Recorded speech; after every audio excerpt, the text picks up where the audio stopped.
ये लाइफ ना जीना आसान नहीं है, आपको आसान लगती होगी क्योंकि वो आपके साथ हुई। कुछ लोग ने कमेंट कर रहे थे कि एक विधवा औरत सुहागनों को कुछ भी ऐसा श्रृंगार या साड़ी कुछ मन सकती नहीं है, देती नहीं है मीन्स। तो हाँ, बहुत लोगों को एतराज रहता है, मैं इस बात से एग्री करती हूँ, बट मैंने उन लोगों को दिया है जिनको कोई एतराज नहीं है, और ये एक बहुत अच्छा काम है, बनने का काम है। आज मैं विधवा हूँ तो इसका मतलब ये नहीं है कि मैं किसी को श्रृंगार दे नहीं सकती। और कल की वीडियो पर ना एक तो कमेंट आए थे कि आप एक विधवा हो और आपको ये सुहागनों को ये सामान नहीं देना चाहिए, और इन सबको कोई आपत्ति नहीं है, इसी वजह से मैं ये कर रही हूँ। और ये पता है बहुत अच्छा काम होता है। अब वो तो सोच है कि 4 लोगों की सोच खराब है, और यार जो चीज़ नसीब में नहीं होती ना उसको मांगना भी हमारा हक होता है। ऐसा नहीं है कि हम अगले जन्म के लिए अपना अच्छा ना करें कि भगवान हमको इस जन्म में तो आपने विधवा बनाए, जो भी चीज़ है, बट भगवान जो भी नेक्स्ट जन्म हमें मिले या तो इंसान का ना बनाए, अगर बनाए और लड़की का जन्म दे तो भगवान बस ये सुहागन सबको बनाए और लंबी आयु दे सबको।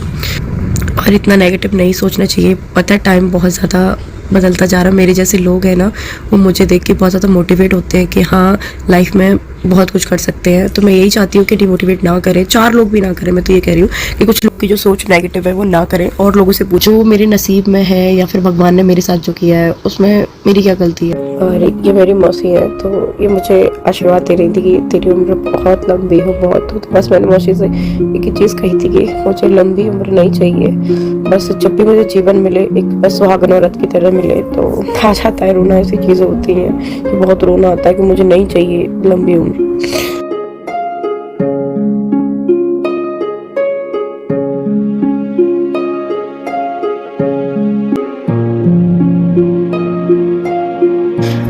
फिर मैं उनको यही समझा रही थी कि नहीं, मैं रो नहीं रही, बस कभी कभी थोड़ा सा मुझे रोना आ जाता है, वैसे मैं बहुत स्ट्रांग हूँ। और फिर मैं हंसने की कोशिश करती हूँ रोक के भी कि नहीं सब सही हो जाएगा। पर होता है ना कभी कभी अपनों को देख के मन फूट जाता है बहुत ज़्यादा। वैसे मैं पूरी कोशिश करती हूँ कि मैं हंसती रहूँ, पर जहाँ अपने आ जाते ना, माँ बाप पूरा घर सब लोग रहते हैं, मौसी है ये भाभी है, तो फिर वो बोलती है और शब्द नहीं आ पा रहे, बस आ जाता है बहुत ज़्यादा रोना। राजवीर जी नहीं है जिनके साथ मैं इतना खुश रह रही थी, मेरी लाइफ को दोबारा मौका मिला था कि वो इंसान फिर मुझे छोड़ के चला गया। एक बार सूरज जी छोड़ के चले गए, फिर राजवीर जी चले गए, ये बात एक बार मुश्किल से टूट के जुड़ी, फिर दोबारा से भगवान के भगवान तो होते ही नहीं है, भगवान होते तो मेरे साथ ये नहीं करते, मेरी तो छोड़ो ये सो मच गाइस। इतना मतलब आप लोग मुझे समझते हैं। 2-4 लोग हैं ना, मैं उनसे गाली नहीं दूंगी या कुछ बुरा नहीं बोलूंगी, बस उनसे यही कहूंगी कि प्लीज आप भी समझो मुझे।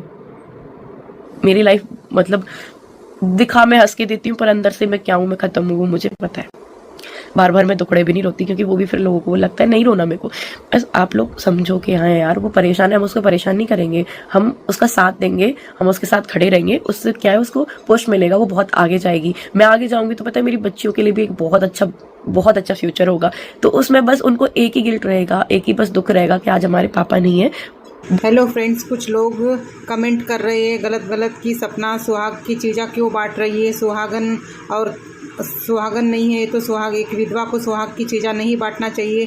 ऐसी कमेंट करके सपना को बहुत ज़्यादा परेशान कर रहे हैं, सपना को और ज़्यादा तकलीफ़ दे रहे हैं। ऐसा क्यों कर रहे हैं कुछ समझ में नहीं आ रहा। सपना ने 2 पति खोए हैं, इसलिए सपना को मालूम है कि सुहागन का क्या महत्व होता है। इसलिए सपना अगले जन्म के लिए कि मेरे को अगले जन्म में सुहागन रखो भगवान, इसलिए सुहाग की चीज़ा दे के भगवान से प्रार्थना कर रही है कि मेरे को अगले जन्म में भगवान सुहागन रखना हमेशा। बच्चे सपना की भी कितनी उम्र है, इतनी छोटी उम्र में सपना ने अपना सब कुछ खो दिया। 2 पति खोने के बाद भी सपना उठ के खड़े हो रही है, कुछ न कुछ करने की कोशिश कर रही है अपनी लड़कियों के लिए। इतने बड़े दुख झेलने के बाद राजवीर जी के साथ शादी होने के बाद सपना खुश थी, लेकिन राजवीर जी जाने के बाद सपना पूरी तरह से टूट गई थी। तो भी सपना उठ के खड़ी होकर अपने बच्चियों के लिए जी रही है, अपने बच्चियों के लिए सब कुछ करने की कोशिश कर रही है। लेकिन कुछ लोगों को शायद वो बात भी हजम नहीं हो रही है। सूरज जी जाने के बाद राजवीर जी ने सपना का हाथ थामा था, परिवार वालों ने सबने मिलके, सपना बहुत ज़्यादा तबीयत ख़राब थी, सपना की बहुत मेंटल डिस्टर्ब ख़राब हो गई थी सपना की। इसलिए राजवीर जी वो टाइम पे सपना को बहुत ज़्यादा सपोर्ट करे थे, सपना की तबीयत में भी पूरा सुधार लाने की कोशिश करे थे राजवीर जी ने। तो परिवार वालों ने क्या सोचे कि बाबा घर की बच्ची घर में रह जाएंगी, इसलिए परिवार वालों ने परिवार वालों ने पूरी परिवार की सम्मति से, आपसी सहमति से, सपना और राजवीर जी की सहमति से परिवार वालों ने सोचा कि घर की आरू भी घर में रह जाएंगी और राजवीर जी की भी शादी करना था, तो सपना के साथ राजवीर जी की शादी कराई थी। पत्नी के रूप में अपना लिया था राजवीर जी ने सपना को, और सपना ने भी अपना लिया था अपने आरू के पापा के रूप में, और सपना भी अच्छी ज़िंदगी जी रही थी, परिवार में खुशियाँ लौट आई थी। लेकिन कुछ लोगों को वो भी मंजूर नहीं था।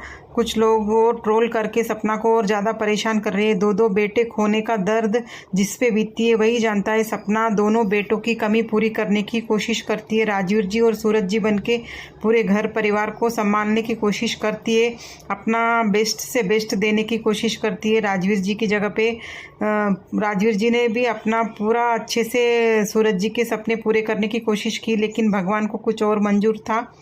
सूरज जी जाने के बाद राजवीर जी कर रहे थे कुछ न कुछ, फार्म हाउस बनाने की इच्छा थी सूरज जी की, इसलिए राजवीर जी करने की कोशिश कर रहे थे। लेकिन राजवीर जी का भी रोड एक्सीडेंट से डेथ होने के बाद परिवार में बहुत बड़ा दुखों का पहाड़ टूट पड़ा था। तो परिवार वालों ने कैसे तैसे थोड़ा सा संभले थे, लेकिन कुछ रिश्तेदार आके उनके अंदर भी जहर घोलने की कोशिश करी, उनके परिवार में भी फूट डालने की कोशिश करी। ये छोटी छोटी बच्चियों को दादी का प्यार मिलना चाहिए, दादा दादी का, इसलिए सपना हमेशा कोशिश करती है कि दादी दादा को भी बच्चों का सुख मिलना चाहिए। सपना पूरी कोशिश करती है कि खुश रहने की, पूरे परिवार को खुश रखने की। तो हम तो चाहते हैं कि भगवान से कि सपना के लाइफ में ऐसी ही खुशियाँ, थोड़ी बहुत जो खुशियाँ बची है वो खुशियाँ बरकरार रहे। और आपको मेरे वीडियोस अच्छे लगे तो प्लीज़ लाइक, शेयर और सब्सक्राइब करना। Thank you watching my videos friends.